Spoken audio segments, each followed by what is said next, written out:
한 해 달을 맞이했습니다. 성탄절 전 4주 기간을 대림절이라고 합니다. 대림절은 옴, 도착을 의미하는 라틴어 어드벤투스에서 유래된 말입니다.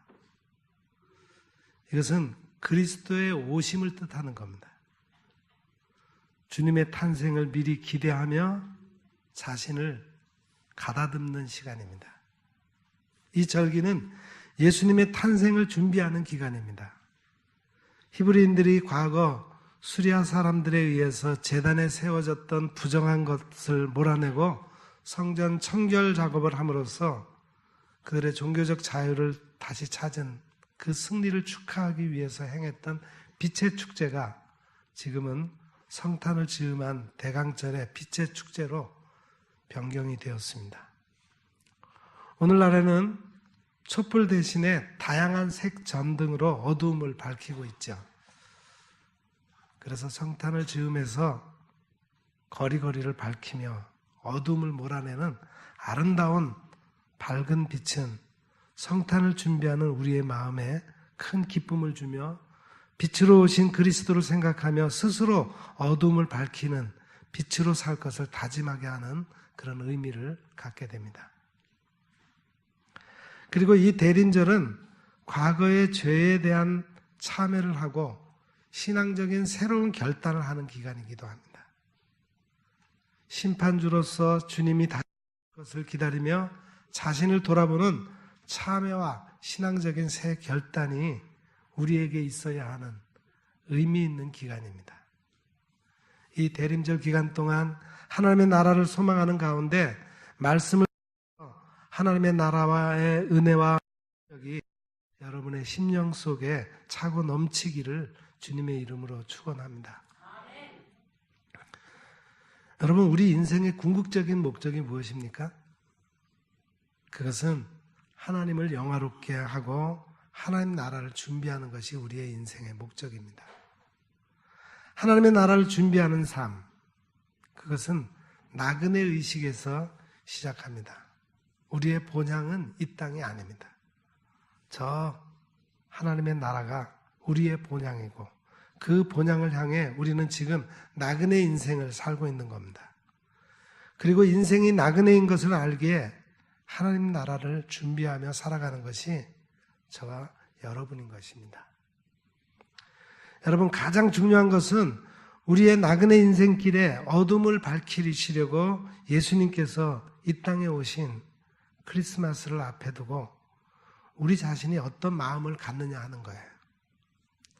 환경에 따라, 하는 사업에 따라, 혹은 자녀나 가정에 의해서 크리스마스를 맞이하는 모습이 변해서는 안 된다는 겁니다.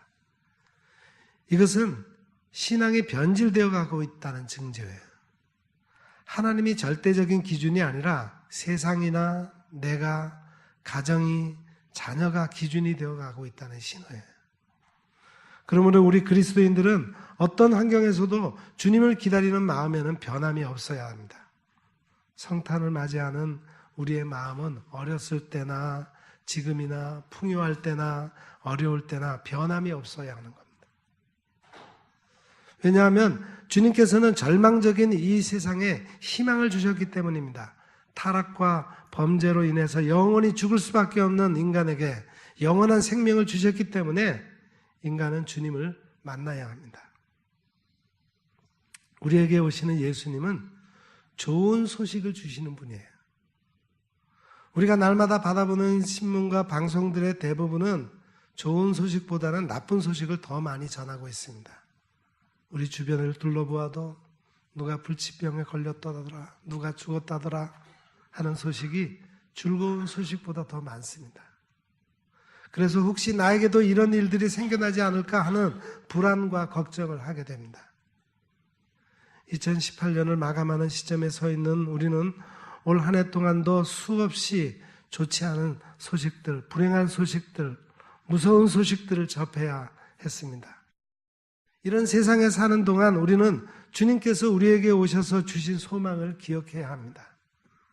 그런 의미에서 한 해를 마감하는 시점에 대림절은 우리에게 아주 깊은 의미가 있는 겁니다. 우리가 부르는 찬송가 70장의 가사처럼 피난처 있으니 환난을 당한 자 이리로 오라. 만유주 여호와 우리를 도우니 피난처요. 세상의 난리를 그치게 하시니 세상의 창검이 쓸데없네. 높으신 여호와 우리를 구하니 할렐루야. 괴로움이 심하고 환난이 극하나 피난처 있으니 여호와여. 이런 고백이 우리에게 진정으로 있어야 합니다. 또 찬송가 96장처럼 우는 자의 위로와 없는 자의 풍성이며 천한 자의 높임과 잡힌 자의 노임되고 우리 기쁨 되시는 예수님. 약한 자의 강함과 눈먼 자의 빛이시며 병든 자의 고침과 죽은 자의 부활되고 생명이 되시는 예수님. 죄인들의 중보와 멸망자의 구원되고 우리의 평화 되시며 모든 왕의 왕이요 심판하실 주님 되고 우리 영광이 되시는 그 예수님, 그 예수님을 우리가 함께 바라보아야 합니다. 이 대림절에 예수님께서 우리 모두에게 가정에, 교회에, 이 사회와 국가에 오시기를 간절히 사모해야 합니다. 이 기간에 우리는 이스라엘이 나라를 잃고 신앙과 윤리의 가치관까지 상실해가는 사회를 바라보며 오직 메시아만을 사모하며 기다렸던 그 마음, 그 심정을 가져야 합니다. 지금 우리 자신이나 사회를 보세요. 당시 이스라엘에 못지않게 윤리적으로나 신앙적으로도 너무너무 타락해서 예수님이 오셔서 말씀을 주셨던 그때로 돌아가지 않으면 안 되기 때문입니다. 그러므로 우리의 마음과 가슴을 하나님에 대한 좋은 소식에 집중시켜야 합니다. 오늘 읽어드린 본문 말씀은 절망적인 이스라엘에 주신 희망의 메시지입니다. 바로 예레미야 선지자에게 위로의 말씀을 주신 것입니다. 북왕국 이스라엘은 하나님을 버리고 우상을 숭배함으로 망했습니다. 아수르에게 철저히 나라가 다 황폐되었습니다. 그러면은 남쪽 유다는 이것을 보고 하나님만을 의지하고 순종하고 겸손하게 살아야 하는데 여전히 정신을 차리지 못하고 우상을 숭배하고 불순종하다가 멸망을 눈앞에 두고 있습니다. 지금 우리는 북한이 하나님을 버리더니 어떻게 된 것을 잘 보고 있습니다. 그러면 남한은 더욱더 하나님만을 의지하고 순종하고 하나님의 진심으로 경외해야 되는 것 아닙니까? 아무리 경제와 문화가 발전했다고 해도 이 나라가 사는 길은 하나님을 사랑하는 길뿐입니다. 그런데 지금 우리의 모습은 그렇지 않다는데 심각한 문제가 있습니다. 자신들의 모습을 깨닫고 진심으로 돌아서야 되는데 오히려 점점 하나님을 멀리하고 있으니 말입니다. 안타까운 마음으로 우리의 모습을 돌아보며 회개하고 새로워져야 할 것입니다. 예레미야 선지자는 우상을 섬기고 불순종하고 타락하고 하나님을 멀리하는 이들을 향해서 망한다는 사실을 선포했습니다. 그럼에도 사람들은 그 소리를 듣고 깨닫고 회개하지 못하고 오히려 그를 감옥에 가두고 말았습니다. 예레미야가 보기에 이제는 더 이상 희망이 없어 보입니다. 그래서 그는 감옥에서 기도를 하고 있습니다. 기도하는 것 외에는 할 것이 없어요. 얼마나 가슴이 아프고 답답하겠습니까? 나라나 백성들이 깨닫지 못하고 회개하지 못해서 하나님의 진노가 임할 것을 보니 안타까웠습니다. 이때 하나님께서 예레미야에게 오셔서 위로의 말씀을 하십니다. 다윗에게 한 의로운 가지가 나서 공평과 정의가 실현되는 날이 올 것이라고 위로를 해줍니다. 여기 다윗의 가지란 바로 예수님을 말씀하고 있는 것입니다. 그리스도, 메시아를 말씀하고 있는 거예요. 여러분, 우리 주위의 상황을 살펴보시길 바랍니다. 정치, 경제, 사회, 교육, 문화, 종교 등 그 각 분야에서 희망이 보입니까? 누구를 믿고 살아가고 누구를 바라보고 살아가야 합니까? 우리는 신나게 살고 싶습니다. 생기가 넘치는 삶을 살기를 원합니다. 살맛 나게 살고 싶습니다. 힘차게 살고 싶습니다. 그런데 그렇게 살 수가 없습니다. 그렇게 살기가 힘듭니다. 경제적 여건이 갈수록 어려워지고 있습니다. 여전히 추운 겨울에 연탄값이 없어 걱정하는 이웃들이 많이 있습니다. 과학이 발달했어도 치료하지 못하는 질병은 과거보다 더 많은 것 같습니다. 전염병으로 인해 온 세계가 공포에 떨기도 하고 지금 우리 주위에는 여러 가지 재난, 여러 가지 공포에서 누구도 자유롭지 못한 것 같습니다. 사실 화려하고 의미 있는 것 같지만 짐승보다 못한 것이 우리 인간이에요. 짐승은 어떻습니까? 죽으면 끝입니다. 그러나 우리 인간은 예수 믿지 않고 죽으면 영원한 형벌을 받으며 고통을 당할 수밖에 없습니다. 왜 그렇습니까? 그것은 죄 때문입니다. 죄는 모든 것을 비뚤어진 시각으로 바라보게 합니다. 오해와 미움을 낳게 합니다. 탐심을 가지게 합니다. 질투를 낳습니다. 질투는 하나님과 사람과의 관계를 파괴합니다. 행복을 파괴합니다. 죄는 살인하는 마음과 시기하는 마음을 낳습니다. 죄는 좌절과 실망을 낳아 결국 자살하기까지 합니다. 죄는 우리를 불순종의 자녀로 만듭니다. 그 조상이 아담과 하와요, 가인과 아벨이었습니다. 결국은 사망입니다. 이것이 사탄이 하는 짓입니다. 그러므로 하나님께서 창조하셨지만 사탄의 유혹을 받아 타락한 인간, 불순종하는 인간은 하나님 앞에 무릎 꿇고 죄를 용서받아야 할 죄인임을 명심해야 합니다. 이스라엘만이 아니라 우리 자신도 이처럼 타락하고 범죄한 무리 속에 속한다는 것을 깨달으시기 바랍니다. 사도행전 7장 51절에서 스데반은 이렇게 절규하고 있습니다. 목이 곧고 마음과 귀에 할례를 받지 못한 사람들아, 너희도 너희 조상같이 항상 성령을 거스르는도다. 그런데 이렇게 소망이 없는 곳에 주님께서 오셨습니다. 예레미야 선지자로 하여금 희망의 메시지를 주셨어요. 오늘 본문 15절 16절 말씀입니다. 그날에 그때 내가 다윗에게서 한 공의로운 가지가 나게 하리니 그가 이 땅에 정의와 공의를 실행할 것이라. 그날에 유다가 구원을 받겠고 예루살렘이 안전히 살 것이며 이 성은 여호와는 우리의 의라는 이름을 얻으리라. 할렐루야. 이 대림절에 길이요 진리요 생명이 되시며 소망이 되시는 예수님이 우리를 위해 오십니다. 이 예수님을 만나서 구원받고 고침받고 위로받고 해결받아 신나게 살맛나는 삶을 사시기를 축원합니다. 광야 같은 세상에서 일어설 힘이 없다고 생각하십니까? 그러나 지금 주님을 바라보시기 바랍니다. 하나님은 낮은 자를 들어서 높은 자를 부끄럽게 하시고 비천한 자를 들어서 귀하게 사용하심을 믿으시기 바랍니다. 여러분, 이 땅에는 영원한 것이 없습니다. 영원을 생각하며 사람들이 건축물을 만들었지만 그들은 이 땅에서 다 소멸되고 말았습니다. 오직 하나님의 말씀과 그 나라만이 영원할 뿐입니다. 그러므로 이 세상에서의 삶은 하나님 나라, 이것을 위한 준비입니다. 우리가 영원히 정착하고 살 곳은 하나님 나라입니다. 예수님께서 말씀하셨습니다. 그러므로 염려하여 이르기를 무엇을 먹을까, 무엇을 마실까, 무엇을 입을까 하지 말라. 이는 다 이방인들이 구하는 것이라. 너희 하늘 아버지께서 이 모든 것이 너희에게 있어야 할 줄을 아시느니라. 그런즉 너희는 먼저 그의 나라와 그의 의를 구하라. 그리하면 이 모든 것을 너희에게 더하시리라. 아멘. 이 말씀을 깊이 명심하시기 바랍니다. 이 대림절에 예수님이 오신 것은 우리에게 사랑을 주시기 위해서입니다. 하나님 나라에서는 하나님의 성품으로 살아갈 뿐입니다.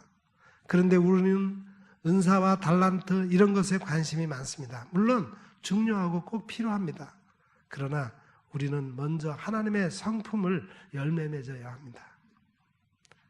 고린도전서 13장 사랑장에서 사랑만이 영원하다고 말씀합니다. 내가 사람의 방언과 천사의 말을 할지라도 사랑이 없으면 소리나는 구리와 울리는 꽹과리가 되고, 내가 예언하는 능력이 있어 모든 비밀과 모든 지식을 알고 또 산을 옮길 만할 모든 믿음이 있을지라도 사랑이 없으면 내가 아무것도 아니요. 내가 내게 있는 모든 것으로 구제하고 또 내 몸을 불사르게 내줄지라도 사랑이 없으면 내게 아무 유익이 없느니라. 사랑은 언제까지나 떨어지지 아니하되 예언도 패하고 방언도 그치고 지식도 패하리라. 은사와 달란트는 이 세상에 있는 동안에 사용되어지는 것뿐입니다. 그러나 사랑은 영원합니다. 여러분, 주님을 맞을 준비를 하는 이 대림절에 우리 가정에, 우리 교회에, 이 사회에, 우리 자신에게, 우리를 위해 독생자까지 내어주시는 하나님의 사랑이 충만하시기를 기원합니다. 이 사랑이 있어야 진심으로 주님을 맞을 수 있음을 깨달으시기 바랍니다. 우리 이 시간 다 같이 서로 인사합시다. 사랑합니다. 우리 진심을 담아서 다시 한번 사랑합니다. 네. 우리는 모두 입술만이 아니라 삶 전체가 십자가에서 죽기까지 하나님을 사랑하고 우리를 사랑하시는 주님을 닮아가야 할 것입니다. 이제부터 우리 서로 만나면은 사랑합니다 이렇게 인사하기로 합시다. 다른 말 하기 전에 사랑합니다 먼저 하시기 바랍니다. 사랑엔 추운 공기도 달아납니다. 얼음도 녹아집니다. 주님이 기뻐하십니다. 사랑하면 평안과 위로가 있습니다. 하나님의 놀라운 복과 은혜를 받습니다. 여러분, 우리 폐에 산소가 있어야 생명이 유지되듯이 우리의 삶에도 생명이 있어야 영생을 유지합니다. 인생의 산소가 무엇입니까? 바로 예수 그리스도이십니다. 위로의 주님, 희망의 주님, 생명의 주님, 해결의 주님, 고침의 주님, 이 주님이 오시는 절기를 우리는 준비해야 합니다. 순종과 사랑하는 마음을 가지고 정성으로 준비하시기 바랍니다. 오실 주님을 영접하는데 특별한 준비가 필요한 것은 아닙니다. 사랑과 순종으로 예수님이 하늘 보좌를 버리고 오셨으므로 예수 그리스도의 이름을 영화롭게 하며 사는 것이 주님을 기다리는 삶인 것입니다. 대림절에 우리 가운데 오시는 그리스도는 우리가 잊고 있던 우리 삶의 참된 주인이십니다. 그리스도 안에서만 우리가 가야 할 길을 온전히 찾게 됩니다. 또한 우리 가운데 오시는 주님은 우리의 삶을 모른 척 하시는 분이 아니라 주도적으로 우리 삶 속에 개입하시고 구원을 행하시는 주님이십니다. 뿐만 아니라 대림절에 우리가 기다리는 주님은 절망 중에 우리를 다시 살리시며 살아갈 새로운 용기와 소망을 주시는 구원의 주님이십니다. 우리 남북 이산가족 상봉은 많은 사연들을 담고 있습니다. 보도에 따르면 남쪽에 살던 81세 김종태, 79세 김종상 씨 그 두 형제가 북측의 형수와 조카 김학수 씨를 만납니다. 동생 김종삼 씨는 6, 7년 전까지만 하더라도 개성공단에서 북한 근로자들과 함께 몫으로 일했습니다. 그런데 기억해보니 당시 50살 정도 나이에 이름이 김학수인 사람이 있었다고 합니다. 상봉자 명단을 받고 비슷한 나이에 이름이 같아서 놀랐다고 합니다. 그가 개성에서 일할 때 김학수 씨에게 양말이나 콘크리트 목과 같은 것들을 챙겨주곤 했다고 회상합니다. 김 씨 형제는 전쟁통에 부모 형제와 함께 월남했는데 인민군에 징집된 큰형은 북에 두고 올 수밖에 없었어요. 그런데 상봉을 위해서 김 씨 형제는 형수의 브라우스와 다른 옷, 벨트 등을 준비했다고 합니다. 조카인 줄 모르고 같이 일을 했던 그 사람이 자기 조카임을 알게 되고 상봉을 다시 준비하게 된 거예요. 만남이 기대가 될수록 준비하게 됩니다. 갑작스러운 조우와 달리 예견된 만남일수록 더 잘 준비할 수 있습니다. 이번 대림절 기간에 우리는 주님과의 만남을 위해 어떤 마음으로 무엇을 준비할 수 있을까요? 기도하겠습니다. 거룩하신 하나님 아버지, 올해도 우리에게 다시 오실 그리스도를 기다리는 대림절을 주시어 우리의 삶을 돌아보게 하시니 감사합니다. 아무리 현실이 어려워도 주님이 오셔서 우리를 다시 살리시며 구원을 허락하신다는 그 약속의 말씀을 믿으며 희망 속에서 주님과의 만남을 준비하게 하옵소서. 예수님의 이름으로 기도합니다. 아멘.